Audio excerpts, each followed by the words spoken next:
আসসালামু আলাইকুম। আমার হাতে যে ফোনটা দেখতেছেন এটা iPhone 11। ফোনটার মূলত প্রবলেম নো পাওয়ার ডেড। তো এটা প্রবলেম ফিক্স করব এবং কিভাবে ফিক্স করি তা দেখাবো। তো সর্বপ্রথম মাদারবোর্ডটা চেক দিব মাল্টিমিটার দ্বারা। এই যে শর্ট দেখাচ্ছে। তো এই মাদারবোর্ডটা এখন রিপেয়ার করব। তার আগে মাদারবোর্ডটা এখান থেকে ওপেন করে নিব। যে এক্সট্রা নাট আছে নাটগুলি সম্পূর্ণরূপে খুলে নিব। তো এখানে যে সিমের লাইন, নেটওয়ার্কের লাইন খুলে নিলাম। এখন ক্যামেরার লাইন, ফেস আইডির লাইন, যেগুলি লাইন আছে এক্সট্রা সম্পূর্ণ লাইনগুলি এখান থেকে খুলে নিলাম। তো এই হচ্ছে মাদারবোর্ডটা। মাদারবোর্ডটা দেখছেন কত কিউট, একদম ছোট্ট একটি কিউট মাদারবোর্ড।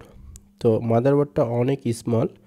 তো এই হচ্ছে মাদারবোর্ড। তো মাদারবোর্ডের যে উপরে যে প্রোটেকশন থাকে এটা এক ধরনের টেপই ধরা যায়। তো এই টেপগুলি খুলে নিতে হবে সুন্দর করে। তো নয়তোবা হিট লেগে টেপগুলি নষ্ট হয়ে যায়। তো খুলে নিলাম। তো মাদারবোর্ডটা এখন সেপারেশন করে নিতে হবে, কারণ এগুলি প্রতিটা ফোন আপডেট যত মডেল আছে আইফোন সব ডবল লেয়ারের মাদারবোর্ডের কাজ করা অনেক ডিফিকাল্ট এবং অনেক কেয়ারফুলি কাজ করা লাগে। কারণ আপনার যদি একটু ভুল হয়ে যায় ওই মাদারবোর্ডটা আর কখনোই রান হবে না, ওইটা একদমই ডেড হয়ে যাবে। তো মাদারবোর্ডটা ফ্রি হিটারের উপরে রেখে দিয়েছি এবং হিট উঠতেছে আস্তে আস্তে। তো বেশিক্ষণ ফ্রি হিটারের উপরেও রাখা যাবে না। যদি বেশিক্ষণ রাখা যায় তাও মাদারবোর্ডটা ড্যামেজ হয়ে যাবে। আবার কুইকলি যদি আমি তুলতে যাই, মাদারবোর্ডটা ওপেন করতে যাই, তাও ড্যামেজ হয়ে যাবে। কারণ প্রতিটা পদক্ষেপ অনেক এক্সপার্ট হয়ে তারপরে কাজ করা লাগে। তো এই যে দেখেন মাদারবোর্ডটা খুলে গেছে, আমি দেখতে পাচ্ছি। খুব আস্তে এবং বি কেয়ারফুল মাদারবোর্ডটা এখান থেকে ওপেন করে নিতে হবে। তো এই হচ্ছে মাদারবোর্ড ওপেন করার সিস্টেম, এটাই। তো মাদারবোর্ড ওপেন করার পর খুব একটা বেশি কাজ থাকে না, কারণ বেশিরভাগ ক্ষেত্রে চার্জিং আইসি, অডিও আইসি প্লাস ছোটোখাটো ক্যাপাসিটার শর্ট থাকে। তো এই হচ্ছে মাদারবোর্ডটা একদম ক্লিনভাবে ওপেন করে নিয়েছি। এই যে দেখেন কোনো রকম কোথাও ড্যামেজ নেই। তো মাদারবোর্ডটা যেহেতু শর্টটা আইডেন্টিফাই করব। তো রজন দিয়ে আমি স্মোক করে নিচ্ছি, আমি যেভাবে সাধারণত কাজ করি।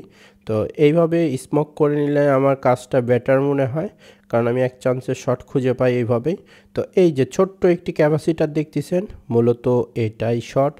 এটা শর্টের কারণে মোবাইলটা অন হচ্ছে না। এটা জাস্ট রিমুভ করে দিতে হবে খুব সূক্ষ্মভাবে, খুব কেয়ারফুলি।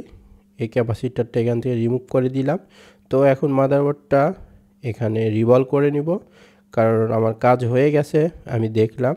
তো এখন মাদারবোর্ডটা সুন্দর করে সোল্ডারিং পেস্ট দ্বারা যে পিনগুলি আছে পরিপূর্ণ করে এখানে সোল্ডারিং পেস্টটা সুন্দর করে অ্যাপ্লাই করে নিব একটু সময় দিয়ে, কারণ এটা সুন্দর করে না করলে বলগুলি মিসিং হয়ে যাবে অনেকটা সময় নিয়ে।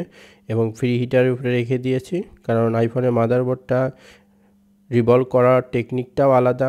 খুব বেশি হিট দেওয়া যাবে না, খুব অল্প অল্প হিটে এটা রিভলভ করে নিতে হবে।